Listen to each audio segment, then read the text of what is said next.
তিনি ছিলেন মধ্যম আকৃতির সুঠাম দেহের অধিকারী একটি মানুষ। তার চুলগুলো ছিল ঘাড় পর্যন্ত প্রলম্বিত, হালকা হালকা কোকড়ানো।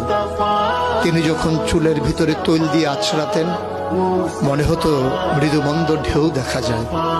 তার কপাল ছিল চওড়া, ভ্রুগুলো ছিল জোড়া ভ্রু, ধনুকের মতো বাঁকা। চোখের পাতাগুলো ছিল ফুটন্ত গোলাপের গোলাপি রঙের এক একটি পাপড়ির মতো। তিনি কখনো বা যখন চোখের পলক ফেলতেন মনে হতো মৃদুমন্দ বাতাসে গোলাপ পাপড়ি যেন দোল খাচ্ছে।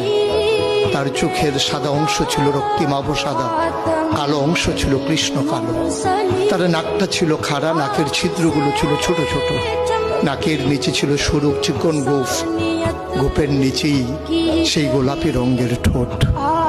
তার ঠোঁটগুলো যখন কখনো বা মুচকে হাসত গোটা পৃথিবীর মানুষ অবাক বিস্ময়ে দেখত। গোটা